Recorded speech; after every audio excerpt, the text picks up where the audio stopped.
첫 주면 저희 교회에 늘 함께 나누는 사명 선언이 있죠. 자, 지난해 마치면서도 이 사명 선언에 한번 저희들의 삶을 좀 비추어 보았었습니다. 여전히 우리에게는 사명이고 또 숙제입니다. 자, 같이 한번 마음에 담으면서요, 이런 교회가 되기를 소원해 보십시다. 같이 나눌까요? 상항중앙장로교회는 하나님의 영광을 위하여 하나님께 예배드리며 사랑으로 교제하며 예수님의 제자가 되어 삶으로 복음을 전파하는 하나님의 백성입니다. 아멘. 이런 교회가 되어지도록 우리는 믿음의 결단을 하고 하나님은 우리를 도와주실 것으로 분명히 믿습니다. 중매 결혼도 있고 선을 봐서 이렇게 얼마 동안 교제하고 난 다음에 결혼하시는 분들도 계시죠. 젊은 남녀가 선을 보게 됐대요. 여자분은 마음에 별로 안 들었는데 남자는 마음에 참 들었답니다. 그래서 자꾸만 더 만나자고 하는 거예요. 다음에 한 번 더 만나십시다. 여자분은 다음에 만날 생각이 없습니다. 하도 남자가 졸라대니까 여자가 최후의 선언을 했습니다. 당신은 제 스타일이 아니에요.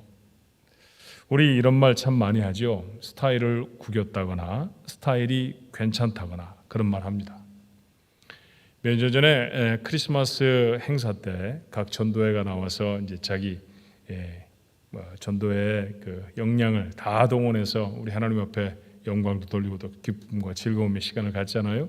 근데 젊은 전도회가 당시에 유행하던 말춤이라는 걸 가지고 나와서 그렇게 이제 퍼포먼스를 했어요. 저랑 장로님 한 분도 정말 끌려 나가서 할 수 없이 같이 이제 말춤을 췄습니다. 근데 그때보다도 더 제가 한 일에 호불호가 갈렸던 일은 아마 없었던 것 같아요. 어떤 분은 목사님이 돼갖고 채신 없이 그러셨고요. 또 어떤 분은 역시 목사님은 하셨습니다. 아마 그분들 각각에게는 제 스타일이 딱 정해져 있었던 것 같아요. 우리 목사님은 이런 분이야 라고 말입니다. 여러분은 어떤 스타일이십니까? 또 어떤 스타일이 되고 싶으신가요? 성경은 우리가 하나님을 닮았다고 말합니다. 좀 가볍게 표현하면 지금 하는 말대로 하나님 스타일이라는 거죠. 창세기 1장 27절의 말씀입니다. 하나님이 자기 형상 곧 하나님의 형상대로 사람을 창조하시되 남자와 여자를 창조하시고 자기 형상대로 지으셨습니다. 그렇다고 하면 사람은 당연히 하나님의 스타일이죠. 그렇다고 하면 하나님은 또 어떤 스타일이실까요? 오늘 본문의 말씀 레위기 11장 45절의 말씀입니다.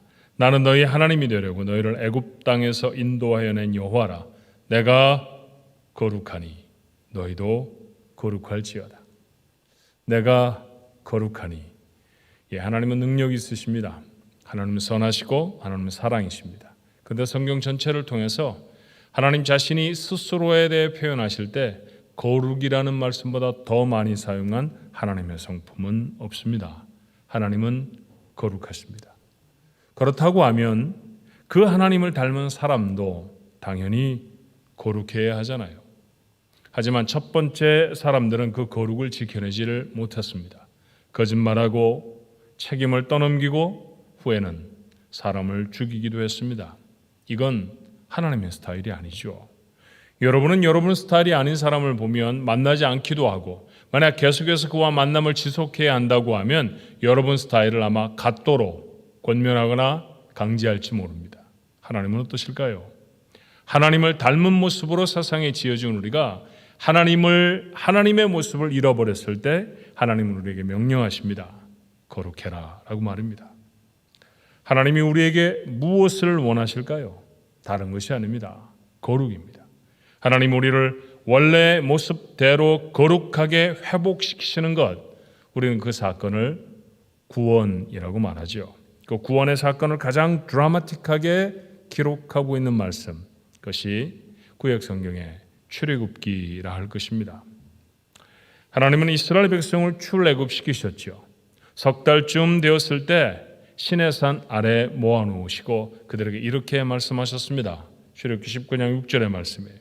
너희가 내게 대하여 제사장 나라가 되며 거룩한 백성이 되리라. 너는 이 말을 이스라엘 자손에게 전할지니라.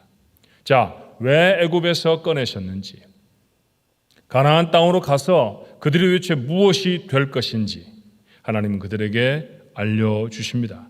하나님은 애굽의 노예였던 그들을 거룩한 백성을 만드시려고 건져내셨다는 것이죠. 지중해 근처에서 가장 부유한 나라로 만들기 위해서 그들을 건져내신 것이 아닙니다. 알렉산더가 이루었던 헬라의 제국처럼 이스라엘도 그렇게 대제국을 건설해 온 세상을 다스리게 하시려고 그들을 나라로 만드신 게 아니라고 말씀하십니다. 하나님의 목적은 하나였죠. 그들을 거룩한 백성이 되게 하시기 위해 그들을 꺼내셨습니다. 출애굽기 19장 이후의 말씀은 40장까지 소위 율법이라는 말씀이죠. 이스라엘 백성이 지켜야 할 법을 말합니다. 그런데 여러분, 이 법에는 구구절절히 목적이 있었죠. 거룩해지는 것입니다. 여러분, 법을 잘 지키면 착한 사람이 되는 게 아닙니다. 법을 잘 지키면 하나님이 주시는 상을 받을 수도 있지만 그 상이 사실은 목적이 아닙니다. 그 법을 지켜서 이루어내야 할 궁극적인 목적은 무엇입니까? 그것은 바로 거룩입니다. 거룩을 이루는 것입니다. 그것이 모든 율법의 목적이라고 말씀하세요. 그래서 출애굽기는 40장밖에 되지 않는 성경이지만 거룩이라고 하는 단어를 50회 이상 사용해서 구원을, 그들이 지켜야 할 법을 설명합니다. 오늘 여러분과 함께 나눈 말씀 본문은 레위기의 말씀이죠. 레위기는 율법 중에서 특별히 제사를 드리는 것과 관련한 부분을 발췌해서 더 자세하게 기록한 성경 말씀입니다. 그러니 출애굽기와 역사적인 상황은 같다 할 수 있을 겁니다. 같은 사람들이 같은 장소에서 들었던 말씀입니다. 본문은 특별히 하나님의 사람들이 먹지 못할 짐승에 대한 규례예요. 전에는 마음껏 먹었습니다. 거리낌 없이 먹었던 짐승이고 고기였는데 이제는 먹으면 안 된다고 하셨습니다. 먹을 것도 마음대로 먹을 수가 없습니다. 이유가 뭘까요? 다시 45절입니다. 나는 너희의 하나님이 되려고 너희를 애굽 땅에서 인도해낸 여호와라. 내가 거룩하니 너희도 거룩할지어다. 거룩해져야 하기 때문입니다. 거룩하기 위해서는 전에는 당연히 할 수 있었던 것을 하지 못하는 것이 있다는 것이죠. 모두가 다 먹는 것을 거룩해야 하기 때문에 먹지 못하는 게 있다는 말씀입니다. 우리가 닮은 하나님이 거룩하시기 때문에 그 하나님께 속한, 그 하나님을 닮은 우리도 거룩해져야 하기 때문입니다. 하나님은 출애굽하는 이스라엘 백성을 향해서 귀에 못이 박이도록 말씀하고 또 말씀하십니다. 거룩하라라는 것이죠. 한 번도 다른 명령으로 바뀌어진 적이 없습니다. 초지일관 단호한 하나님이 자기 백성을 향해 가지신 명백한 목적, 그것은 거룩입니다. 그런데 이 말씀을 묵상하면서 한 가지 사실에 주목해 보았으면 좋겠어요. 이 명령을 처음 들었던 장소, 그것은 다름 아닌 광야였습니다. 물론 거룩이라는 단어가 창세기에도 등장하지 않는 것은 아닙니다만 더 빈번하게 더 자주 등장하는 것은 출애굽기에 이르러서입니다. 출애굽기의 배경은 이스라엘 백성의 광야 삶 아닙니까? 그 광야에서 하나님이 그들에게 거룩하라 그렇게 말씀하셨다는 것이죠. 광야가 어떤 땅인가요? 아마 가장 가까운 광야로 생각해 본다고 하면 여기서 조금 더 우리가 동쪽으로 나아가면 사막지대가 막 펼쳐지는데 아마 그 비슷한 지형이 광야에 가장 가까운 지역이 아닐까 그런 생각이 들어요. 자, 그런 길 여러분이 한두 번쯤 여행해 보지 않으셨습니까? 자, 어떤가요? 이스라엘 백성이 지나갔던 광야는 길도 없고 음식도 물도 구하기 어려운 땅입니다. 그래서 사람이 살지 않습니다. 사람이 살 만한 조건들을 갖추고 있지 못하다는 것이죠. 그곳에서 생존해내기가 어렵기 때문에 사람은 살지 않는 곳입니다. 그런데 그런 곳을 이스라엘 백성은 지나야 했습니다. 그러면 그 길을 지나는, 그곳을 지나는 동안 그들에게는 거룩보다 급한 것이 많아 보이지 않습니까? 물을 찾아야 했을 것입니다. 이글거리는 낮에 해를 피하고 한밤의 추위를 막아내는 것, 그게 더 급해 보이지 않습니까? 어림잡아서 200만 명이 광야로 나섰으니 그들을 먹이는 일이 혹 모를 전염병을 예방하는 일이 훨씬 더 중요한 것입니다. 그런데 그렇게 그 일들을 막아내고 나서야 거룩이라는 게 의미가 있지 않을까요? 하지만 하나님의 명령은 요지부동이었습니다. 출애굽기와 레위기를 통해서만 이 두 권의 성경만 보아도 하나님은 100번이나 거룩을 명하고 계십니다. 사실 그들에게는 가나안으로 가는 다른 길이 있었습니다. 사람이 사는 길이었죠. 물도 음식도 얻기가 용이한 길이었습니다. 심지어는 훨씬 더 빠르게 갈 수 있는 길이었습니다. 그런데도 하나님은 이스라엘 백성을 광야로 인도하십니다. 그리고 그 땅에서 거룩하라 명하셨습니다. 자, 왜 그러셨을까요? 묵상하고 다시 생각해 보니 그렇다고 하면 거룩하게 하려고 하나님은 당신의 백성을 광야로 인도해낸 것은 아니었겠습니까? 그렇습니다. 자, 한번 생각해 보실까요? 이스라엘 백성의 광야의 삶에 두 가지 특징이 있었다고 생각이 들어요. 그 첫 번째 특징은 그 땅을 지나가는 동안에는 하나님만 바라보아야 살아낼 수 있습니다. 가는 길이 어땠나요? 하나님이 정하셨죠. 구름기둥이 움직이는 시간이 그들이 출발해야 하는 시간이었고요. 구름기둥이 움직이는 방향이 그들이 가야 할 방향이었습니다. 하나님이 인도하셨다는 얘기입니다. 광야, 지도를 보고 건너가는 땅이 아니었습니다. 하나님을 바라보고 건너가야 하는 땅이었죠. 먹을 것은 어땠나요? 하나님이 주셨습니다. 어차피 그곳에 무엇을 파종해서 얻을 수 있는 땅도 아니고요. 씨를 뿌려서 그것이 싹이 돋고 열매를 맺어주기까지 기다릴 수 있는 그런 여유도 이스라엘 백성에겐 없었습니다. 지나쳐 가야 하는 목적지는 가나안이고요. 광야는 지나가야 하는 땅이기 때문에 머무를 수 없는 것이죠. 그러니 그 땅에서는 먹을 것을 얻을 수가 없었습니다. 그래서 하나님이 그들에게 먹을 것을 주십니다. 만나라는 것이죠. 한 번도 경험해보지 못했기 때문에 이게 도대체 뭐야? 그렇게 불렀습니다. 그래서 그것이 곧 그들이 먹는 음식의 이름 만나가 되었습니다. 고기도 먹고 싶었겠죠. 고기 먹고 싶다고 불평하자 하나님은 메추라기도 주셨습니다. 물은 또 어땠을까요? 사람이 밥보다 더 많이 먹어야 하는 것이 물입니다. 근데 이것도 하나님이 주셨습니다.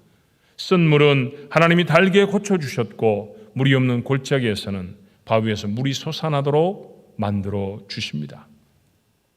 입히는 것은 어떻게 했을까요? 그 지역을 지나가면서 입고 사는 옷의 문제는 어떻게 누가 해결해 주는 것인가요? 하나님이 이것도 하셨습니다. 신명기는 그들이 지나갔던 광야의 40년을 이렇게 추억합니다. 신명기 29장 5절에 주께서 40년 동안 너희를 광야에서 인도하게 하셨거니와 너희 몸의 옷이 낡아지지 아니하였고 너희 발의 신이 헤어지지 아니하였다고 말합니다. 여러분 4개월만 신발을 신어도 닳지 않나요? 3,500년 전에 이스라엘 백성이 발에 꿰고 있던 샌들과 오늘 우리들이 신고 있던 신발은 품질의 면에 있어서 비교가 안 될 것입니다. 요즘 우리가 얼마나 좋습니까? 그런데 여러분 아무리 좋아도 1년 이상 신으면 밑이 닳고 헤어지는 것, 그게 우리가 신는 신발입니다. 그런데 40년을 신어도 닳지 않았습니다. 40년을 입어도 헤어지지 않는 옷을 하나님은 그들에게 공급하십니다. 먹는 것, 입는 것, 마시는 것, 가야 하는 곳, 머물러야 하는 곳 모두 다 하나님이 하셨습니다. 그러니 생존을 위해 모세와 백성들이 해야 할 일은 하나님을 바라보는 것뿐이었습니다. 거룩에는 몇 가지 요소가 있지만 가장 중요한 하나는 하나님과 가까워지는 것이죠. 하나님을 바라보지 않는 거룩이란 없습니다. 하나님을 바라볼 수밖에 없는 땅, 거룩을 훈련하기에 최고의 장소가 아닌가요? 하나님은 그래서 그들을 광야에 세우십니다. 또 하나 이스라엘 백성의 광야의 삶의 특징을 생각해 본다고 하면 삶이 퍽 단순했을 것 같지 않습니까? 한번 상상을 해보십시다. 도대체 이스라엘 백성들의 광야에서의 하루는 어떤 것이었을까요? 아침에 일어나서 만나를 가져와 가족들이 식사를 합니다. 구름기둥이 움직이면 텐트를 걷었고 움직이는 방향을 따라 갔죠.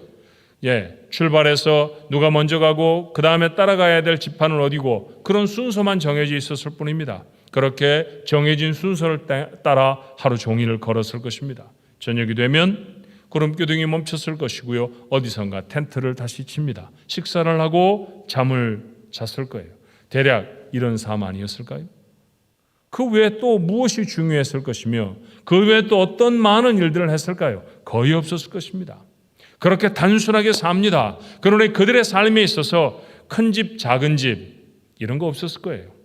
큰 텐트, 작은 텐트의 구분은 식구가 더 많으냐 적으냐에 불과했을 것입니다. 아침이면 걸어야 하는 텐트에 살면서 가구를 늘어놓고 사는 사람이 있었다고 하면 미련한 사람일 것입니다. 그 가구를 다 짊어지고 그 고단한 여행길을 감당하는 사람은 얼마나 고통스럽고 괴로웠을까요? 하루 종일 걸어야 하는데 그들에게 무슨 좋은 옷이 필요했겠습니까? 그러니 누가 좋은 옷을 입었다고 부러워할 필요도 없고요. 그 좋은 옷이 소망이 될 까닭도 없었을 것입니다. 욕심을 낼 필요도, 그러니 남의 것을 훔칠 이유도 없었습니다.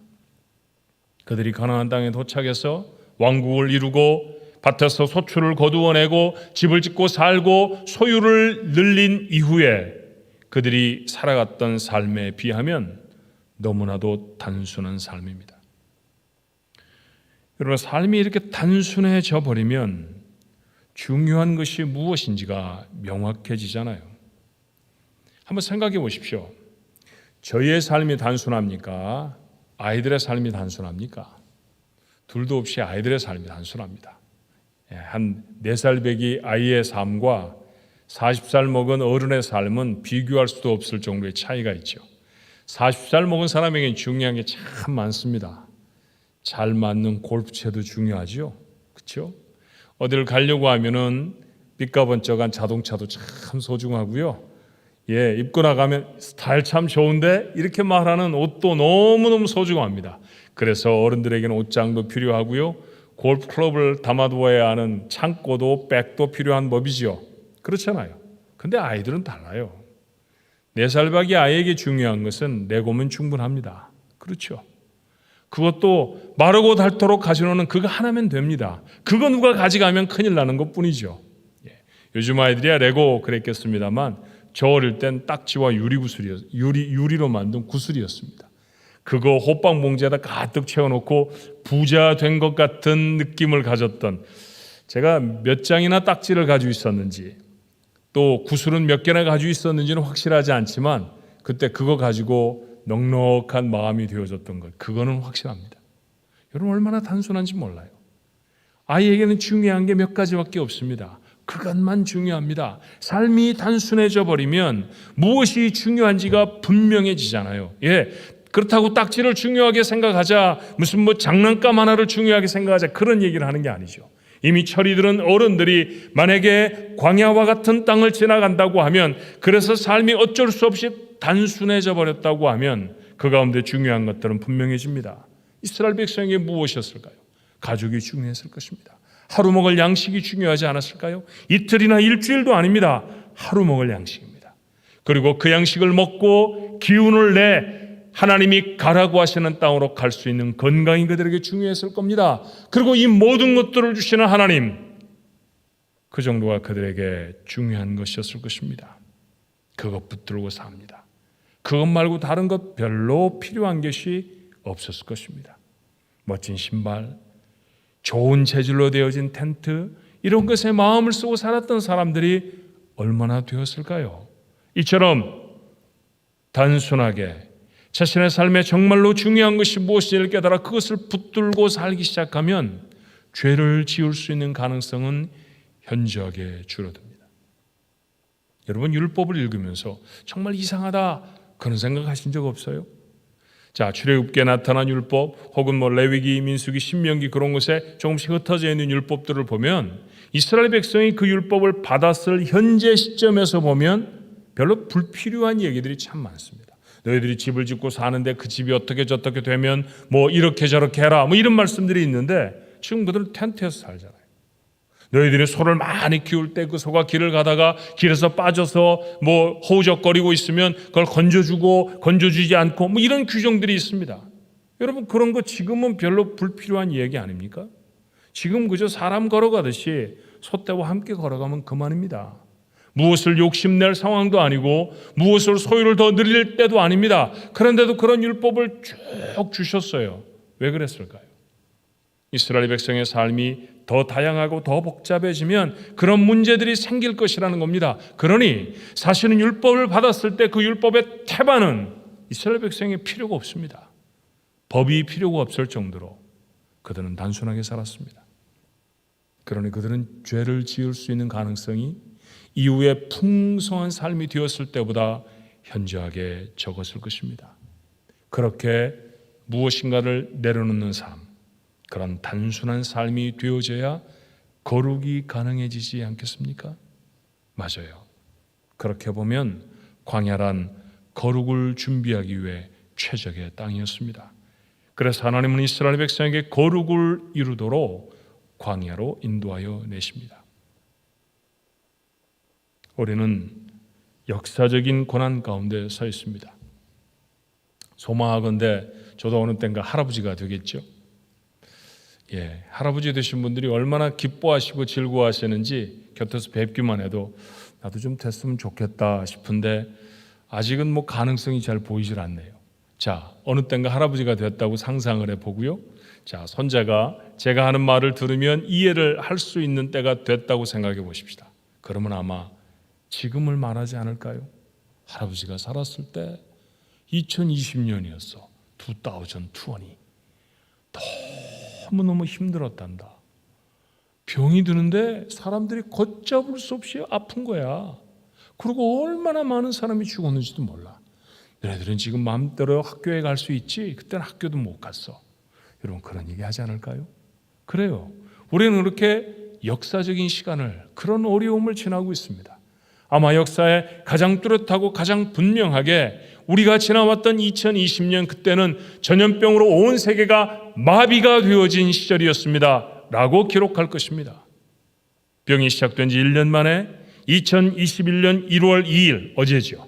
어제 현재 8,450만 명이 전염병에 감염되었습니다. 한국 인구의 거의 2배입니다. 한국이란 나라에 사는 인구의 2배 정도 되는 전 세계 사람 중에서 그런 두 나라가 모두 다 전염병에 걸려 있다고 하면 얼마나 참담한 질병입니까? 그 중에 183만 명이 생명을 잃었습니다. 위험은 시시각각 우리의 목을 조여옵니다. 이 위기 속에 일상은 마비가 되어버렸죠. 우선은 교회에 올 수가 없었어요. 사람을 만날 수가 없었습니다. 가족이라 해도 만나지를 못했습니다. 양로병원에 있는 노인이 코로나에 걸렸는데 그 어머니를, 그 아버지를 가서 뵐 수가 없어서 창문 바깥으로 그분들에게 손을 흔들고 창문을 사이에 두고 손을 서로 마주 잡는 그런 참담한 모습들을 여러분 보셨잖아요. 그럼에 지났습니다. 가게는 손님을 잃어버렸고 경제적인 상황은 엉망이 되어져 버렸습니다. 자그마한 가게들은 얼마나 많이 문을 닫았는지 몰라요. 30년, 40년씩 역사와 전통을 자랑하던 식당들도 문을 닫습니다. 정말 잘 나가던 회사들도 직원들을 해고하고 영업을 마쳐야 하는 상황이 되어져 버렸죠. 학교에도 직장에도 가지를 못합니다. 혹 집을 나서도 얼굴 절반은 마스크로 가려야 합니다. 그리고 이 상황은 아직도 현재 진행형입니다.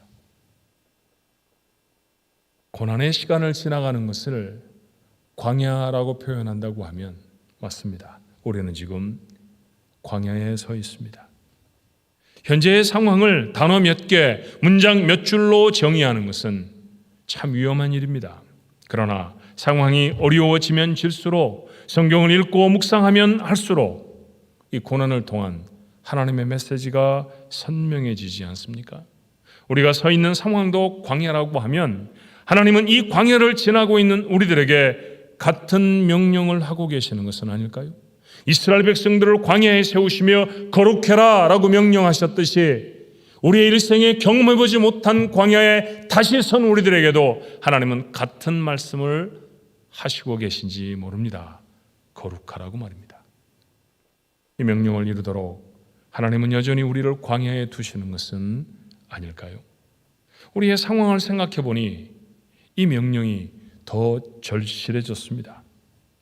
한 가지 상황은 우리가 너무나 심각하게 오염되어져 왔다는 것이죠. 자, 헌법이 명시를 하든 하지 않든 미국이라고 하는 우리가 살고 있는 이 나라는 많은 다른 나라들이 생각할 때 예수 믿는 나라라고 생각합니다. 물론 헌법적으로 크리스찬 국가는 아닙니다. 이 나라의 이 미국의 국가의 종교가 기독교다 이런 건 아니에요. 그렇지만 누구라도 미국을 생각하면 교회 다니는 사람들이 모인 나라, 하나님 잘 섬기는 나라, 그렇죠? 오죽하면 대통령이 성경에 손을 얹고 대통령 선서를 하는 나라이니까, 그러니 사람들이 생각할 때는 그렇게 생각했을 것입니다. 그런 때도 있었습니다. 믿음의 사람들이 모인 나라, 만약 그것이 미국이라고 하면 조금이라도 더 다른 나라보다 거룩했어야 맞잖아요. 그런데 그랬습니까? 아니, 다른 나라 상황은 몰라도 여러분과 저는 적어도 이 나라에 살고 있으니까 이 나라의 환경이 이 나라의 모습이 어떤지 아니까 그것만 점검해 보자고요. 정말 거룩했나요? 다른 어떤 나라에 비해서도 조금 더 하나님께 가까운 나라였나요? 아닙니다. 전혀 그렇지 못했습니다. 도리어 세상 어떤 나라보다도 거룩을 잃어버린 것 아니었습니까? 미국의 수많은 가정이 깨어집니다.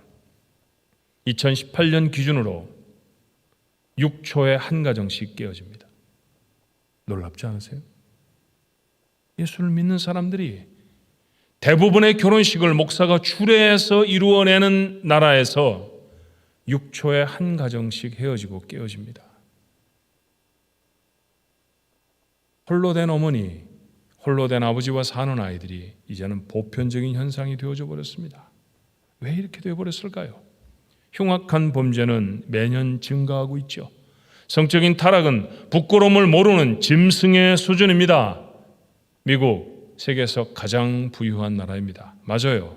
그래서 돈이 하나님의 자리를 대신하고 있는 건 아닙니까? 한번 큰 부자가 돼 봤으면 좋겠습니다. 이렇게 말하는 사람은 수도 없이 많지만 정말 하나님 잘 믿는 사람 되고 싶어요. 그렇게 말하는 사람은 거의 없습니다. 거룩을 찾아볼 수 없는 세상입니다. 그럼 교회는 좀 나은가요? 신앙생활도 현저하게 변질되어져 버리지 않았습니까? 우리는 예수를 믿는다고 하면서도 예수님 가르침대로 살지 못하는 것, 그게 당연하다고 철석같이 믿습니다. 그건 당연한 일이 아닙니다. 내가 예수님을 믿는다고 하면 예수님을 믿는 사람들의 또 다른 표현처럼 예수님의 제자잖아요. 누가 누군가의 제자라고 하면 그분의 가르침대로 사는 사람 보고 제자 그렇게 말합니다. 내가 주님을 믿는 사람이라고 하면 당연히 주님이 가르친 대로 살아야 합니다. 살지 못하는 것이 이상한 것이죠. 그런데 그렇게 살지 못하는 게 너무나 당연한 사람이 되어져 버렸습니다. 내가 예수님인가? 내가 얼마나 대단하다고? 라고 말하며 자기 스스로를 합리화시키는데 거의 대부분의 교인들은 익숙해져 버렸습니다. 다툼과 시기가 교회 안에 만연합니다. 폭력에 가까운 언어들을 교회 밖이 아니라 교회 안에 성도들이 사용합니다. 신앙생활의 가장 중요한 목적은 거룩을 이루는 것이 아니라 잘 사는 것입니다. 여러분, 잘 사는 것, well-being이라는 말이 바르게 사는 것이 아니라 부유하게 많은 것을 누리며 사는 것, 그것을 의미하는 것은 자명하죠. 말씀에 대한 관심도 기도도 이전 세대와 같지 않습니다. 거룩한 부르심에 응답하는 사람들이 점점 줄어듭니다. 정말 예배를 드리는 것보다 예배를 보는 사람들이 많아졌습니다. 거룩을 잃어버린 교회입니다. 성도들도 세상도 교회를 거룩하다라고 생각하지 않습니다. 자, 이렇게 거룩을 잃어버린 세대에 거룩을 잃어버린 교회, 거룩을 잃어버린 성도의 모습으로 살아왔다고 하면 이런 상황 속에서 정말로 우리에게 필요한 건 뭘까요? 여전히 더 많이 갖는 것입니까? 여전히 더 건강해지는 걸까요? 그렇게 우리의 생애가 1시간을 더하고 1년을 더하며 10년을 더해 우리의 생애의 길이를 늘려놓으면 늘려진 길이만큼이나 죄를 쌓는 것밖에는 더 하겠습니까? 하나님 앞에 섰을 때 살아온 길이가 길면 길수록 더 많이 책망받고 더 많이 심판을 받아야 한다고 하면 이건 복이 아니라 재앙 아닙니까? 우리의 소망이 만약 그곳에 머물러 있다고 하면 더 잘 먹고 더 오래 살고 더 많이 갖는 것에 아직도 붙들려 있다고 하면 우리는 고난을 통한 하나님의 메시지를 잘못 듣는 사람들입니다. 광야에 나선 이스라엘 백성이 더 잘 먹었으면 좋겠어, 더 편안하게 잠잤으면 좋겠어, 더 좋은 옷은 어디 없을까? 그렇게 생각하지 않았던 것 당연하잖아요. 광야에서는 우리의 모습도 그렇게 살아야 하는 것 아닙니까? 우리에게 지금 정말로 필요한 것은 거룩을 회복하는 일인 줄로 믿습니다. 어쩌면 이 일을 위해서 하나님은 우리를 광야로 인도해 내신 것은 아닐까요? 지금도 우리는 광야에 들어선 이스라엘 백성들처럼 하나님 밖에는 바라볼 수 없습니다. 우리의 삶도 이전과는 비교할 수 없을 정도로 단순해졌습니다. 우리도 이젠 무엇이 정말 우리의 삶을 위해 중요한 것인지 조금은 압니다. 그렇게 손에 들었던 많은 것들을 내려놓았습니다. 그렇게 비워진 손으로 무엇인가 다시 잡아야 한다고 하면 그건 다른 게 아닙니다. 그건 거룩이어야 하는 줄로 믿습니다. 어려운 상황을 만나면 누구나 빨리 그 상황을 벗어나고 싶어 하죠. 지금의 어려운 상황도 빨리 끝났으면 참 좋겠습니다. 그렇지만 우리의 바람과는 달리 몇 개월이면 끝날 줄 알았던 상황은 1년을 훌쩍 넘겼고 아직도 언제 끝날지 아무도 모릅니다. 이스라엘은 430년 동안 이집트에서 이집트인으로 애굽 사람으로 살았습니다. 애굽 사람들이 섬기던 신을 섬기고 애굽 사람들이 좋아하던 것을 좋아했을 것입니다. 하나님은 그들을 당신의 백성으로 불러내십니다. 다르게 살아야 하잖아요. 우선은 씻으셨어요. 그래서 하나님은 그들을 홍해를 건너게 하십니다. 하지만 삶에 들러붙은 오랜 습관들을 닦아내기 위해선 하루에 홍해를 건너는 것처럼 해결할 수 있는 문제가 아니었죠. 격리된 광야에서 40년이라는 시간이 그들에게 필요했습니다. 세상과 격리된 곳에서 하나님밖에는 바라볼 수 없는 그곳에서 자신의 삶에 주렁주렁 붙들고 있던 것들을 다 내려놓아 버리고 정말로 중요한 것이 무엇인지 확실하게 확인한 바로 그곳에서 그들은 40년 하나님의 사람으로 하나님을 닮은 모습으로 그 거룩함으로 변화되고 회복되어져야 할 필요가 있었던 것이죠. 우리가 잃어버린 거룩을 회복하기 위해 우리에게는 얼마나 긴 광야의 시간이 있어야 할까요? 마침 광야에 들어섰습니다. 정말 고통스럽고 괴로운 시간이지만 어쩌면 거룩을 이룰 천금 같은 기회일지도 모릅니다. 또다시 이런 시간을 우리가 맞아야 하겠습니까? 또다시 사람들이 병 가운데 쓰러져 버리고 그리고 생명을 놓아버리는 그런 참담한 상황을 또다시 경험해야 하겠습니까? 그럴 수 없습니다. 그럴 수 없습니다. 이 어렵고 이 참담한 상황 속에서 우리가 진정으로 이루어야 할 그것은 거룩이어야 합니다. 하나님의 메시지, 광야에 세워놓은 이스라엘 백성에게 거룩하라 하셨던 그 메시지, 오늘 영의 귀를 열어 듣게 되는 여러분 모두가 되기를 주님의 이름으로 축원합니다. 그러니 서둘러서 광야를 끝내기를 소망하는 것이 아니라 이 광야를 지나가는 동안 정말로 이루어야 할 것들을 찾으십시오. 다른 것이 아닙니다. 거룩입니다. 거룩입니다. 바빠서 못했던 것 지금은 할 수 있잖아요. 시선을 붙잡는 것들이 너무 많았던 우리의 일상 속에서 그 모든 것이 다 차단되어진 지금 하나님 바라볼 수 있잖아요. 저와 같이 한 10여 년쯤 됐나요? 시내산에 오르셨던 우리 성도들 기억하시죠? 시내산, 역사적인 산이라 기대 엄청 하고 갔습니다. 그런데 돌산이었습니다. 정말 아무것도 없더라고요. 얼마나 추운지 무척 추웠습니다. 그 추운 산을 서너 시간을 걸려서 올라가면서 그런 생각을 했어요. 하나님은 왜 이런 곳에서 모세에게 말씀을 주셨을까? 멀리서 해가 떠오르는 걸 보았습니다. 일출을 보며 예배를 드렸죠. 그리고 다시 내려오는데 춥기는 엄청 추운데 얼굴은 새카맣게 타는, 정말 이상하죠.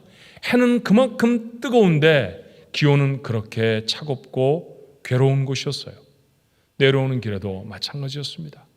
하나님은 왜 이렇게 아무것도 없는 곳에서, 풀 한 폭이 제대로 나지 않은 곳에서, 그곳에서 말씀을 주셨을까? 오아시스 곁이면 더 좋지 않았을까? 푸른 그늘이 드리워지고 사람들이 이곳저곳에서 평화롭게 앉아있는 바로 그런 곳에서 말씀을 쭉 주셨으면 얼마나 더 분위기가 좋았을까?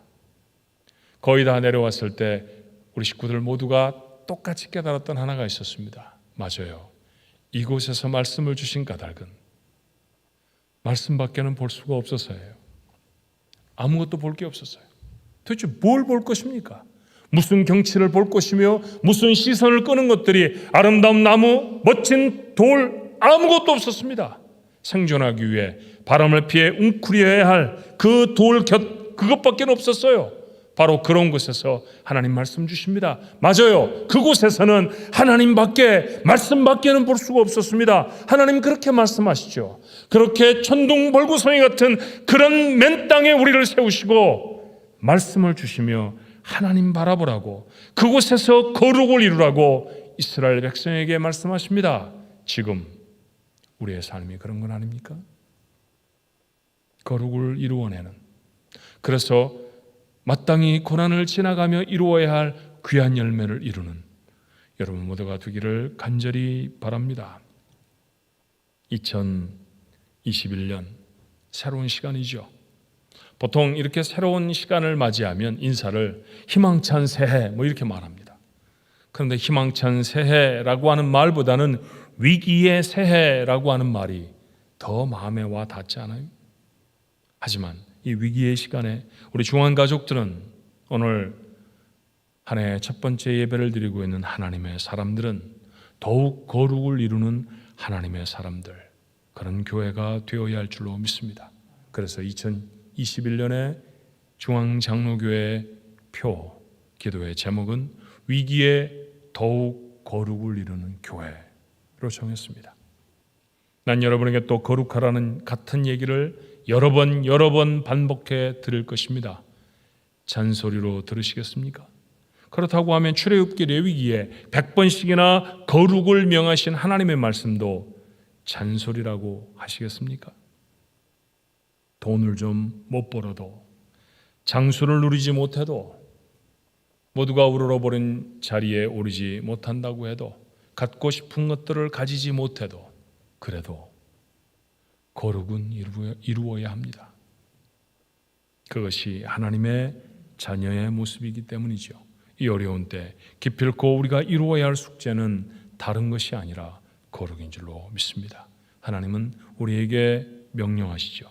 나는 너희의 하나님이 되려고 너희를 애굽 땅에서 인도해낸 여호와라. 내가 거룩하니 너희도 거룩할지어다. 올 한 해 우리 사랑하는 성도들의 가슴 속에 살아있는 말씀, 레위기 11장 45절의 말씀이 됐으면 좋겠습니다. 우리 교회는 2021년 더욱 거룩을 이루는 교회가 될 것입니다. 기도하십시다. 모두가 다 어렵다고 말합니다. 불평과 짜증이 그 말 속에 배어 있습니다. 힘든 상황을 살아가는 것은 믿음을 가진 저희나 믿음을 갖지 못한 세상 사람이나 똑같을 것입니다. 그러나 바람은 달라지게 하옵소서. 세상 모두가 이 고난이 빨리 지나가기를, 이 고난 속에서도 자신에게 필요한 것들이 채워지기를 소원할지라도 우리 그리스도인들은, 하나님의 사람들은 이 고난을 지나가며 오 하나님, 정말 우리에게 거룩을 이루어 주옵소서. 거룩을 위해 우리에게 주어진 천금 같은 기회입니다. 삶을 정돈하고 하나님을 바라볼 수 있는, 무엇이 중요한지를 알게 되어지는, 손을 펼쳐서 붙들고 있던 것들을 다 내려놓게 되는 그런 귀한 땅에 세우시옵사오니 오 아버지, 거룩을 이루어 주시옵소서.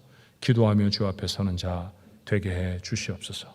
아버지 하나님, 한번 생명을 걸고 기도할 수 있는 기간이 될 수 있게 하여 주시옵시고, 하나님의 말씀을 그저 눈이 아니라 귀가 아니라 심장에 적어내는 그런 시간이 되게 하여 주시옵시며, 아버지 하나님, 바쁘고 분주해서 하나님의 거룩한 일들을 감당하지 못했던 시간들에 비해 지금 하나님의 부르심에 예, 당연하죠, 물론입니다, 하나님 제가 하겠습니다, 그 앞에 나서서 주님을 붙들고 최선을 다해보는 하나님 그런 한 해가 되어지도록 도와주시옵소서. 언젠가 이 고난이 맞춰질 것입니다. 고난이 맞춰지고 고생 죽도록 했네, 그렇게 일어서는 사람, 그렇게 부끄러운, 그렇게 아무것도 이루지 못한 인생이 되기를 원하지 않습니다.